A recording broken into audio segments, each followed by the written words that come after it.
आपण शुणुचंती व्यासवाणी।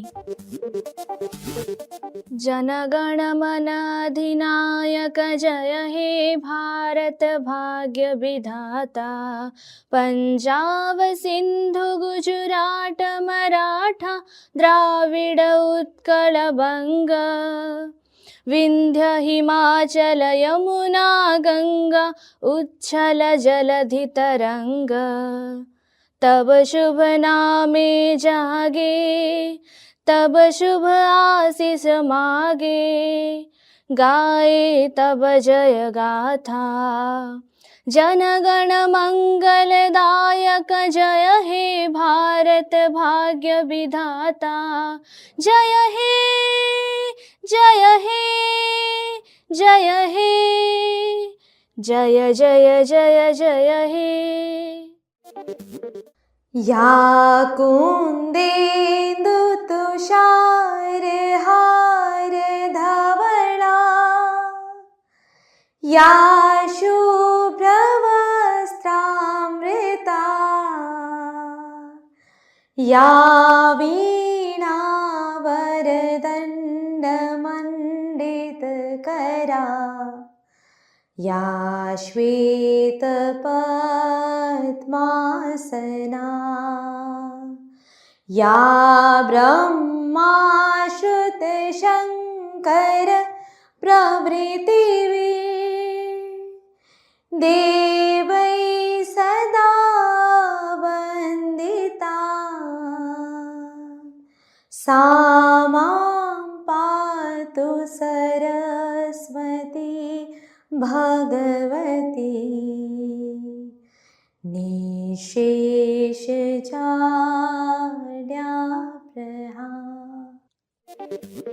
नमस्कार व्यासवाणी खबर सहित मु तन्मयी। प्रथमे मुख्य खबर। आसंता 28 तारिख पर्यंत खड़गपुर पुरी मध्य 6टी ट्रेन बातिल नहीं रेलवे पक्षर सूचना। आसंता अगस्ट 10 तारिख बालेश्वर जिले में फाइलेरिया औषध सेवन अभियान आरंभ हेबो।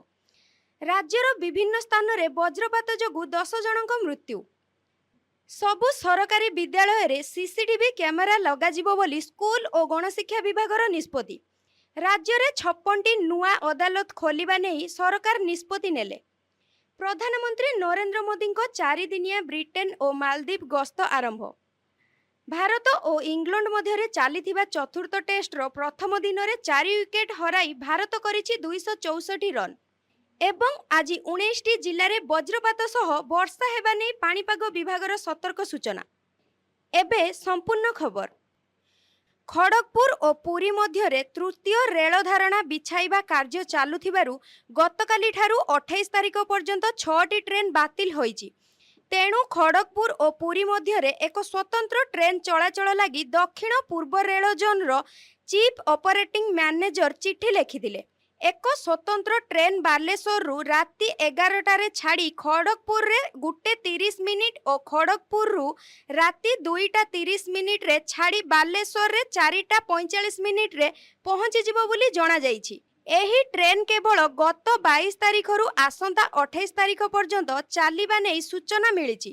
तेबे बांगिरीपोशीरु पुरी जाउथिबा ट्रेन बातिल होई नाही। आसंता 28 तारिख पर्यंत एही ट्रेन सबु स्टेशन रे अटकिबो बोली रेलबाई पक्षरु सूचना दिया जाईछि। आसंता अगस्ट मास 10 तारिख रु 19 तारिख पर्यंत फाइलेरिया रोगर निराकरण पई औषध सेवन अभियान आरंभ हेबाकु जाउछि। गतकाली एने जिला स्वास्थ्य विभाग पक्षरु द्वितीय प्रस्तुति बैठक अनुष्ठित होइथिला। अतिरिक्त जिलापाल हेमंत सिंह को अध्यक्षतार आयोजित एही बैठक रे जिला मलेरिया अधिकारी डाक्टर सूर्यप्रकाश राउतराय उपस्थित रही अभियान संपर्क में सूचना देइथिले। स्वास्थ्य कर्मी समेत अंगनवाड़ी कर्मी और आशा कर्मी माने एही औषध बंटन कार्य रे शामिल हेबे। प्रभावित अंचलर 2 वर्षर शिशुठारु आरंभ करी वयस्क पर्यंत समस्तंकु फाइलेरिया निराकरण औषध सेवन कराजिबो बोली बैठकरु जणा पड़िछि। राज्यर विभिन्न स्थान में वज्रपात सहित प्रबल वर्षा होईछि। वज्रपातरे 10 जनकर मृत्यु घटी एवं 11 जन गुरुतर आहत होइछन्ति। अनुगुल, गंजाम, नयागढ़, ढेंकानाल, पुरी, केउंझर एवं कटक जिले में एही घटना घटी बोली अभियोग आसीछि। ढेंकानाल रे 2 जन श्रमिकंकर मृत्यु होइथिबा बेले पुरी, केउंझर, कटक, नयागढ़, अनुगुल एवं गंजाम रे मध्य लोकंकर मृत्यु घटी। एणिकी राज्यर सबु सरकारी विद्यालय रे सीसीटीवी कैमेरा लगाइबाकू स्कूल और गणशिक्षा विभागरू निष्पत्ति निया जाइछि। शिक्षा अनुष्ठान रे छात्रींक सुरक्षा और निरापत्ता को दृष्टि रे रखी सरकार एभली निष्पत्ति नेउथिबा गणशिक्षा मंत्री नित्यानंद गंड कहिसंती। विद्यालय गुड़िकर प्रवेश और प्रस्थान द्वार, विद्यालय प्रांगण, श्रेणीगृह, ग्रंथालय, कैंटीन आदि स्थान रे सीसीटीवी कैमेरा लगाजिबो बोली जणा पड़िछि। राज्य में 56टी नुआ अदालत प्रतिष्ठा हेबाकू जाउछि।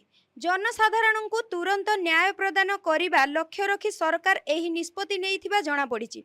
सिविल जज junior division JMFC additional civil जज जूनियर डिविजन जेएमएफसी नाम रे एही कोर्ट खोलिबो। नुआ अदालत पाई 840टी पदवी सृष्टि करा जाइछि। भद्रक, अनुगुल, बरगड़, बालेश्वर, बलांगीर, ढेंकानाल, गजपति, गंजाम, जाजपुर, कलाहांडी, केन्द्रापड़ा, कंधमाल, केउंझर, खोर्धा, कोरापुट, मालकानगिर, नुआपड़ा, नवरंगपुर, पुरी, रायगड़ा, संबलपुर और सुंदरगढ़ आदि जिले में नुआ अदालत हेबा नै राज्य आईन विभाग पक्षरु विज्ञप्ति प्रकाश पाइछि। प्रत्येक अदालत पाई जणे जणे सिविल जज नियुक्ति हेबे। प्रधानमंत्री नरेंद्र मोदी गतकाली ठारू 4 दिनिया ब्रिटेन और मालदीप गस्त करिसंती। मोदी तांको इंग्लैंड गस्त काल रे कहिसंती जे दुई राष्ट्र मध्य रे कूटनैतिक संपर्क स्थापन को 60 वर्ष पुरुछि। वाणिज्य, प्रजुक्ति, प्रतिरक्षा, शिक्षा, गवेषणा, स्वास्थ्य और जनसंपर्क क्षेत्र में भारत एवं इंग्लैंड मध्य रे सहयोग वृद्धि पाइछि बोली मोदी कहिसंती। एही गस्त अवसर रे श्रीजुक्त मोदी मालदीपर 60तम स्वाधीनता दिवस रे जोग देबे बोली जणा पड़िछि। घरोई इंग्लैंड और भारत मध्य रे आरंभ होईछि चतुर्थ टेस्ट मैच।